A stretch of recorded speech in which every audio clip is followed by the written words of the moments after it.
नमस्कार. आजच्या व्हिडिओत मी तुम्हाला पुरी भाजी कशी तयार करायची ते सांगणार आहे. त्यासाठी आपल्याला अर्धा किलो बटाटे घेतलेले आहे. ते स्वच्छ धुवून कुकरला एक शिट्टी करून घेणार आहे.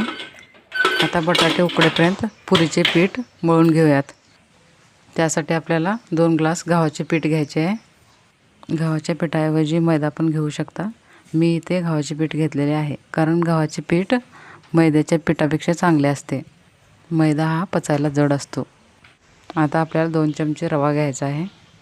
रव्यामुळे पुरी कुरकुरीत राहते. चवीनुसार मीठ घ्यायचं आहे. मी इथे 1 चमचा मीठ घेतलेला आहे. आता आपण थोडे थोडे पाणी टाकून पीठ मळून घेऊ. आपल्याला पीठ एकदम घट्ट मळायचे आहे.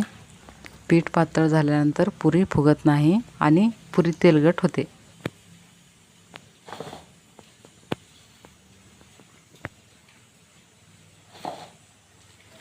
थोडे थोडे पाणी टाकून पीठ मळून घ्यायचे. एकदाच पाणी टाकल्यानंतर पीठ पातळ होईल.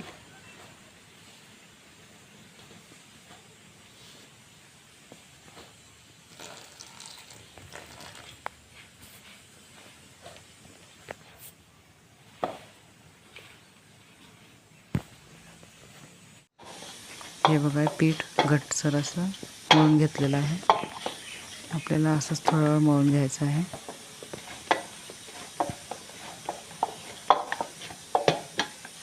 तुम्ही बघू शकता पीठ किती घट्टसर मळलेलं आहे.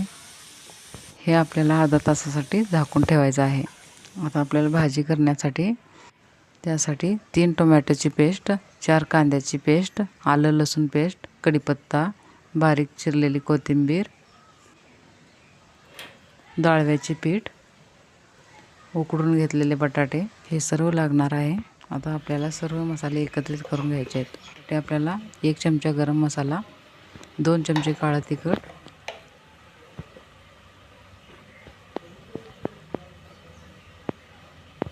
1 चमचा मीठ,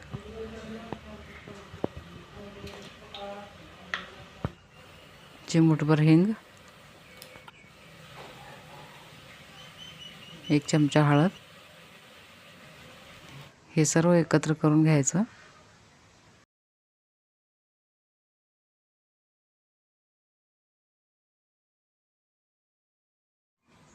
हे आपल्या भाजीसाठी मसाला तयार आहे.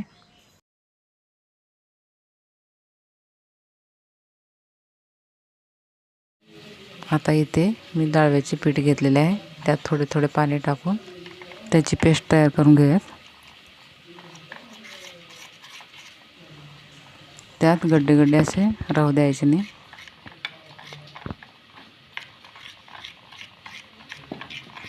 आता आपल्याला एवढं पातळ पेस्ट तयार करून घ्यायचं आहे. एका पातेल्यात 1 मोठा चमचा तेल घ्यायचा. तेल तापल्यानंतर त्यात 1 छोटा चमचा मोहरी, 1 छोटा चमचा जिरे घालून घ्यायचा.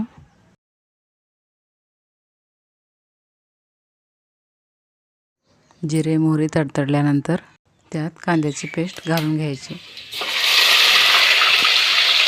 कांदा तेलामध्ये चांगला परतून घ्यायचा.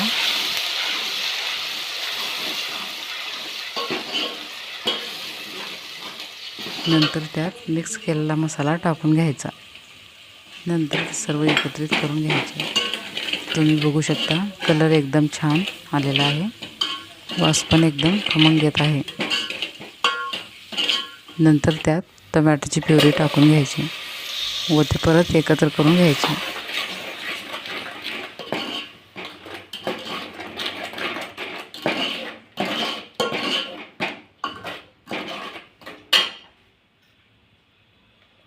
त्यानंतर त्यात आपण तयार केलेली डाळव्याची पेस्ट टाकून घ्यायची. याला तेल सुटेपर्यंत परतून घ्यायचे. तुम्ही बघू शकता की याला किती चांगल्या प्रकारे तेल सुटलेलं आहे. याचा वास पण खमंग येत आहे. आता आपण यात उकळून घेतलेले बटाटे घालूयात. बटाट्याच्या फोडी मोठ्या मोठ्या ठेवायच्या. त्या बारीक करून घ्यायच्या नाहीत, म्हणजे आपल्याला हॉटेलातल्यासारखी टेस्ट येईल. हे सर्व एकत्र करून घेऊयात. नंतर कोथिंबीर घालूयात.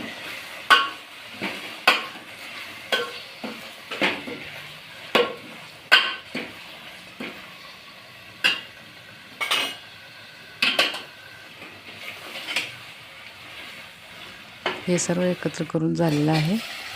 त्यात 2 ग्लास पाणी टाकू.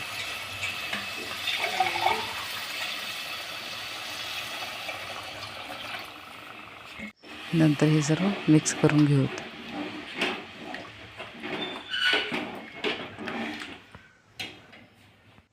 नंतर त्यावर थोडीशी कोथिंबीर घालून घेऊयात. याला आपण एक उकळी येईपर्यंत शिजवून घेऊ. तुम्ही पाहू शकता याला कशी उकळी आलेली आहे. आता आपली इथे पुरी भाजीची भाजी तयार आहे. आता मळून घेतलेल्या कणिकला अर्धा तास झालेला आहे. ते परत एकदा आपण मळून घेऊयात.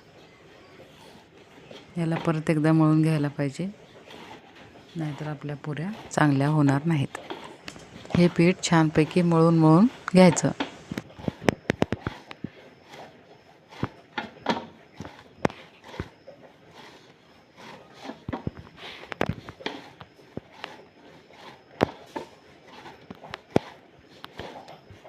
तुम्ही बघू शकता की पीठ अजून घट्ट असं आहे. आता आपण याचे एक एक गोळे करून घेऊ.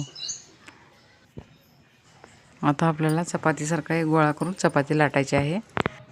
परत हे पीठ झाकून ठेवूयात. पुरी करताना चपातीला पीठ किंवा तेल अजिबात लावायचा नाही, कारण तेल किंवा पीठ लावल्यानंतर पुरी तेलकट होते.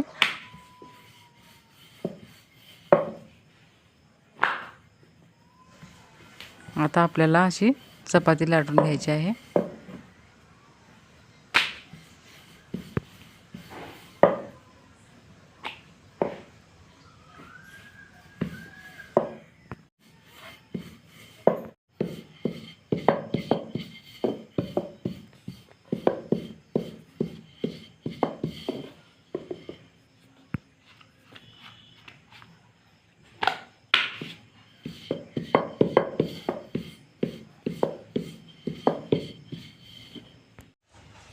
चपाती लाटून तयार आहे.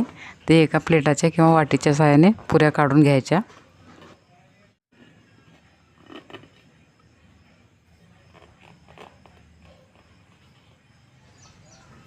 उरलेले पीठ बाजूला काढून घेऊ.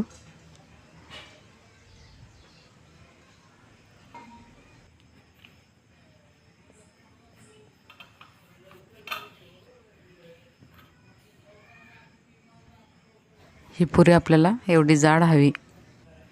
तुम्ही याची जाडी बघू शकता. आता एक एक पुरी तळून घेऊयात. आपल्याला पुऱ्या फुल फ्लेमवर तळायच्या आहेत. पुरीला थोडं हलकेसे दाबत राहायचं. पुरी कशी छान फुगली आहे ते बघू शकता. एका वेळेला एकच बाजू तळून घ्यायचे, नाहीतर पुरी तेलकट होते. पुरी एकदम टुम फुगलेली आहे.